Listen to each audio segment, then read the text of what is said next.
Good evening student, मैं Neeraj sir. Student, जैसा कि आपको पता है कि मेरा channel physics fundamental under school Neeraj sir करके है और इस चैनल पर फ्री में यूट्यूब पर सारा कंटेंट में लेकर आता हूँ। क्लास 9, 10, 11 और 12 तक जो भी फिजिक्स का कंटेंट है वो सब कुछ यहाँ कराया जा रहा है फ्री में।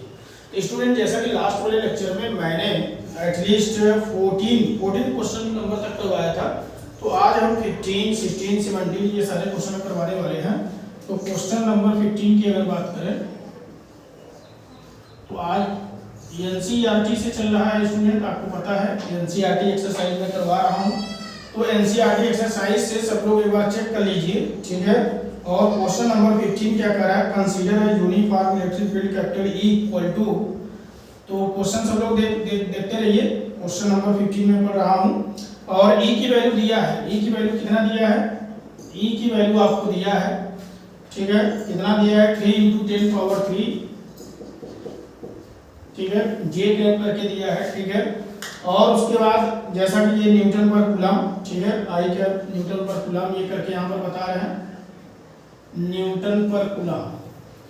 आगे ये कह रहे हैं कि what is the flux of this field through a square of 10 centimetre on a side where the plane is parallel to the y z, ठीक है। तो इसमें फर्स्ट जो है वाई जेड के रिस्पेक्ट में आपको बताना है।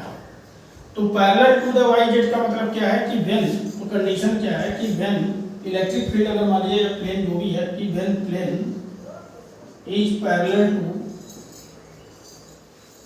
To the y z axis.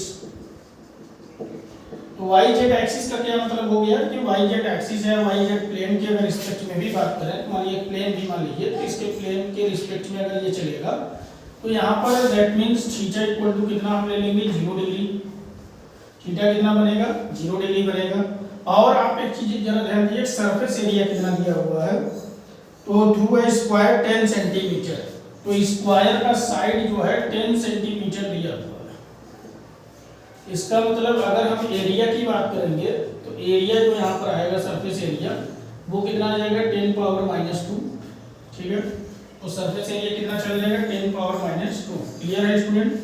तो इस प्रकार से हम यहाँ पर अगर निकालेंगे तो फाई E इक्वल टू क्या हो जाएगा, ES cos 0 डिग्री। क्लियर है, सबको दिखाई दे रहा है। तो E की वैल्यू हमारे पास कितना है, 3 × 3, और उसके बाद S की वैल्यू आपको पता है 10 पावर -2, और cos 0 की वैल्यू कितना होता है, 1। तो यहाँ पर कितना हो जाएगा, 3 × 10 पावर 1 बचेगा, ठीक है। क्लियर है स्टूडेंट। और साथ में यहाँ पर cos 0 वैल्यू 1, तो कितना हो गया 30। और फाई का यूनिट सभी को पता है, न्यूटन मीटर स्क्वायर पर कूलम। न्यूटन मीटर स्क्वायर पर कूलम ये यूनिट होता है फाई का, ठीक है, इलेक्ट्रिक फ्लक्स का। तो ये फर्स्ट आंसर आ गया। और सेकंड में क्या कह रहे हैं, तो सेकंड के लिए ये कह रहे हैं कि what is the flux through the same square if the normal to its plane make a 60 degree angle with the x x. तो वही कंडीशन है, बस यहाँ पर 60 डिग्री की बात कर रहे हैं, ठीक है। तो व्हेन नॉर्मल, तो जब कंडीशन क्या है कि व्हेन नॉर्मल, ठीक है, दिखाई दे रहा है, टू द प्लेन, तो कितना एंगल बना रहा है, तो देन थीटा 60 डिग्री चल रहा है। क्लियर है। तो जहां पर हमने phi E equal to ES cos 0 लिया था, वहां cos 60 डिग्री हो जाएगा। और E की वैल्यू कितना है, 3 × 10 पावर 3, और S की वैल्यू कितना हमारे पास चल रहा है, 10 पावर -2, और cos 60 डिग्री की वैल्यू कितना होता है पता है, 1/2, ठीक है। तो कितना आंसर आ जाएगा, तो जितना पहले आया था उसी का जस्ट हाफ हो जाएगा, तो 15 न्यूटन मीटर स्क्वायर पर कूलम, ठीक है। ये आंसर यहाँ पर आ जाएगा। क्लियर हो गया। ए और बी आपने देखा, क्लियर हो गया। इसी प्रकार से 16 नंबर भी क्वेश्चन है। क्वेश्चन नंबर अगर 16 की बात करें तो क्वेश्चन नंबर 16 की अगर बात करें, क्वेश्चन नंबर 16 क्या कह रहा है, what is the net flux of the uniform electric field of question 15। तो क्वेश्चन 15 का ही नेट इलेक्ट्रिक फ्लक्स जो है वो कितना जो है यूनिफॉर्म इलेक्ट्रिक फील्ड बनाएगा, तो थ्रू अ क्यूब, किसी क्यूब के द्वारा, ठीक है, जिसका साइड 20 सेंटीमीटर दिया है, oriented to that the faces are parallel to the coordinate planes, ठीक है ना। इसमें एक चीज ध्यान रखिए स्टूडेंट कि इसमें टोटल नेट जो इलेक्ट्रिक फ्लक्स ओवर क्यूब का होगा वो 0 आएगा, ठीक है ना। Total net electric flux over cube is 0। तो पूरे क्यूब से जो क्वेश्चन नंबर 15 है उस क्यूब से टोटल जितना इलेक्ट्रिक फ्लक्स निकलेगा वो क्या होगा 0, मतलब वो टोटल 0 रहेगा। क्वेश्चन नंबर हम 17 की बात करेंगे स्टूडेंट। क्वेश्चन नंबर 17 क्या कह रहा है, तो क्वेश्चन नंबर 17 यहाँ पर carefully measurement of the electric field at the surface of a black box indicate that the net outward flux through the surface of the box is 8 into 10 power 3 Newton meter square per coulomb। तो flux दिया हुआ है, तो flux कितना दिया हुआ है, तो फ्लक्स की वैल्यू ये बता रहा है 8 into 10 power 3 newton metre square पर कूलम, ठीक है, ये इसकी वैल्यू दिए हुए हैं। और इसमें फर्स्ट आपसे पूछ रहा है what is the net charge inside the box, तो टोटल नेट चार्ज क्या हो जाएगा बॉक्स के अंदर, ठीक है, पहला। और बी आपसे क्या पूछा जा रहा है, तो बी यहाँ पर आपसे पूछ रहा है if the net outward flux through the surface of the box where 0 could you conclude there were no charge inside the box y or y not, ठीक है। तो इसमें आपको जो भी वैल्यू दिया है उसके लिए अगर हम बात करें, ठीक है, तो क्वेश्चन नंबर 17 में आपसे टोटल समेशन पूछ रहे हैं कितना वहां पर बनेगा, तो वो 0 बनेगा। ये तो आंसर ऐसे ही डायरेक्ट समझ लीजिए कि उस बॉक्स से जो टोटल निकलेगा वो 0 ही होगा। क्या होगा, टोटल चार्ज 0 होगा। लेकिन अगर क्यू की बात करें तो क्यू के लिए आप कैसे सॉल्व करेंगे, तो स्टूडेंट क्यू के लिए आपको फार्मूला पता ही है, ठीक है। फाई ई बराबर क्या होता है, क्यू अपान में एप्सिलॉन नॉट। आपको क्या निकालना, चार्ज बराबर क्या हो जाएगा, फाई इंटू एप्सिलॉन नॉट। और फाई की वैल्यू दिया हुआ है, फाई की वैल्यू आपको दिया हुआ है, तो ये वैल्यू लाके यहाँ पुट कर दीजिए, ठीक है। ये वैल्यू यहाँ पुट कर देंगे और उसमें मल्टीप्लाई कितना कर दिया जाएगा, तो 8 इंटू 10 पावर 3 और मल्टीप्लाई 8.85 इंटू 10 पावर -12। ये मल्टीप्लाई कर लेंगे तो यहाँ पर आपको आंसर मिल जाएगा, ठीक है। Now you get the answer. तो स्टूडेंट क्लियर हुआ ना। देखो पहले वाले क्वेश्चन में जैसे ब्लैक बॉडी की बात किया है, ब्लैक बॉडी बॉक्स पता है क्या होता है, ब्लैक बॉडी बॉक्स एक सेक्रेट होता है। जो भी फ्लाइट, जैसे कोई फ्लाइट है, जहाज जो उड़ता है, ठीक है, तो उसमें जो लोग यात्री, जो भी पैसेंजर उसमें ट्रेवल करते हैं, तो उसमें एक ब्लैक बॉक्स होता है। ब्लैक बॉक्स इसलिए होता है कि जैसे अचानक से फ्लाइट कहीं क्रैश कर गया, ब्लास्ट हो गया, या कहीं गिर गया, हाईजेक हो गया, जो भी हुआ, उसमें जो भी उस फ्लाइट की गतिविधि रहता है, चाहे उसमें कोई एक दूसरे से बातचीत किया हो, मतलब पूरा कैमरा रिकॉर्डिंग से लेकर उसमें वॉइस रिकॉर्डिंग तक भी रहता है। और वो ब्लैक बॉक्स इतना मतलब सॉलिड होता है कि पूरा जहाज बम से उड़ने के बाद भी ब्लैक बॉक्स सुरक्षित रहता है। और वो एक स्ट्रॉन्ग पासवर्ड से जो है बंधा रहता है, बंद रहता है।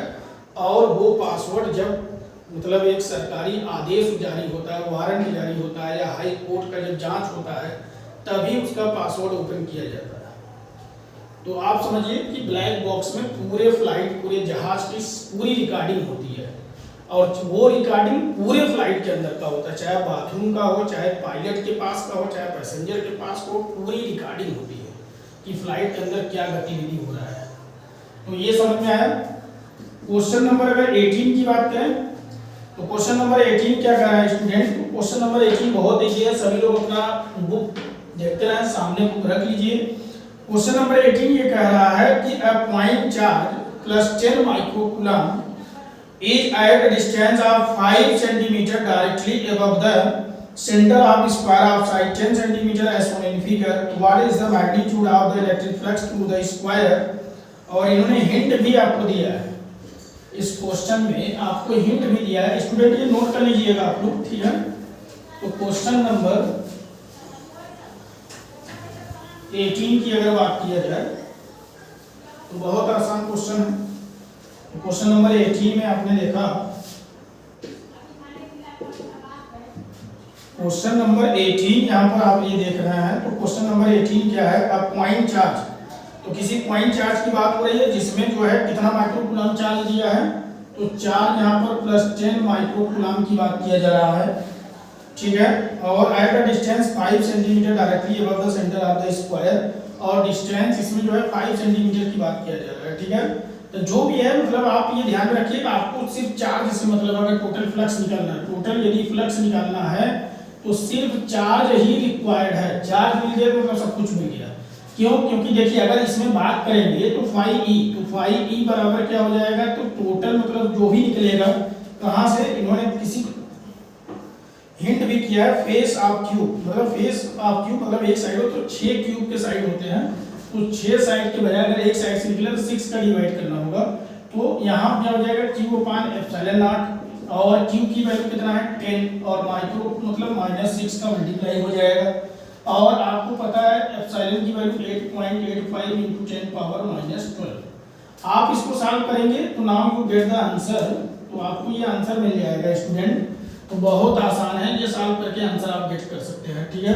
और क्वेश्चन नंबर 19 क्या कह रहा है, तो क्वेश्चन नंबर 19 की अगर बात करें तो अब पॉइंट चार्ज ऑफ 2 माइक्रोकूलम, तो कोई पॉइंट चार्ज है कितना है 2 माइक्रोकूलम है, ठीक है। E at the center of a cubic Gaussian surface 9 cm on the edge, what is the net electric flux through the surface। तो यहाँ पर भी आप देख रहे हैं केवल चार्ज से ही आपको मतलब है, क्योंकि इसमें इन्होंने क्या आपसे पूछ लिया, फाई पूछ लिया है। तो फाई की बात अगर आप 19 में कर रहे हैं, इसका मतलब सिर्फ आपको चार्ज का ही जरूरत है। तो आप फाई जैसा कि जानते हैं कि फाई ई बराबर क्या होता है, Q/ε0 और 2 × 10⁻⁻6 अपान में एप्सिलॉन 8.85 मल्टीप्लाई 10⁻12। तो now you solve this and get the answer. आप इसको सॉल्व करिए और आंसर मिल जाएगा आपको, ठीक है। इसी प्रकार से क्वेश्चन नंबर 20 की अगर बात करें तो स्टूडेंट क्वेश्चन नंबर 20 क्या कह रहा है, a point charge causes an electric field flux of -1.0 × 10⁻³ Nm² per coulomb. तो फ्लक्स कितना दिया हुआ है, तो ये फ्लक्स इन्होंने दिया है, कितना फ्लक्स दिया है इन्होंने स्टूडेंट, इन्होंने फ्लक्स दिया है 1 × 10⁻³ 1 × 10⁻³ जो है Nm² पर कूलम दिया हुआ है फ्लक्स। और ये क्या कह रहा है आपसे, to pass through a spherical Gaussian surface of 10 centimetre radius, और जिसका रेडियस इन्होंने दिया है 10 सेंटीमीटर, ठीक है। रेडियस 10 सेंटीमीटर की बात कर रहे हैं। और साथ में इन्होंने क्या कहा है, 10 centimetre of Gaussian surface, if the radius of the Gaussian surface where the double, यदि गॉसियन सरफेस के रेडियस डबल हो गया तो फिर how much the flux would be pass through the surface and what is the value of the point charge. तो बहुत आसान है स्टूडेंट, इसमें कुछ नहीं करना है, ठीक है। आपको पता है कि फाई ई इक्वल टू क्या होता है, तो फाई ई इक्वल टू आप खुद जानते हैं Q/, में क्या होता है ε0, और जबकि फाई की वैल्यू दिया है, तो या फिर अगर आप बात करें तो Q बराबर कितना हो जाएगा फाई ई और मल्टीप्लाई ऑफ ε0, ठीक है। और फाई ई की वैल्यू कितना दिया है आपको यहाँ पर 1 × 10⁻³ और मल्टीप्लाई ε0 की वैल्यू यहाँ पर मल्टीप्लाई करेंगे 8.85 मल्टीप्लाई 10⁻12। आप इसको सॉल्व करेंगे तो आंसर यहाँ मिल जाएगा, ठीक है। तो now you get the answer. आप इसे सॉल्व करेंगे तो स्टूडेंट ये आंसर मिल जाएगा, ठीक है। 20 नंबर क्वेश्चन का ये आंसर आपको मिल जाएगा। और इसी प्रकार से इसमें जो फर्स्ट कंडीशन है, रेडियस के जो डबल होने पर क्या होगा, पासिंग थ्रू द सरफेस। तो अगर रेडियस डबल हम करेंगे, जैसा क्वेश्चन क्या कर रहा है कि रेडियस डबल कर दीजिए, तो रेडियस डबल करने से कोई फर्क नहीं पड़ेगा, गॉसियन सरफेस से जितना इलेक्ट्रिक फ्लक्स जा रहा है उतना जाएगा ही, उस पर कोई फर्क नहीं पड़ेगा, चाहे रेडियस डबल करिए चाहे हाफ करिए, ठीक है। तो रेडियस के बढ़ाने घटाने या डबल करने से कोई फर्क नहीं पड़ने वाला है इलेक्ट्रिक फ्लक्स पर, ठीक है।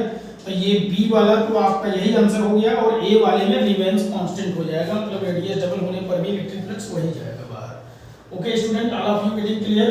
तो आप ये नोट कर लीजिए, ठीक है। आपने देखा कि सभी क्वेश्चन बहुत आसान है, सिर्फ फार्मूले बेसिस पर है, और फार्मूला में मोस्टली गॉस लॉ का ही फार्मूला चल रहा है। गॉस लॉ का फार्मूला यदि आपको क्लियर है तो आप आसानी से क्वेश्चन को सॉल्व कर सकते हैं स्टूडेंट।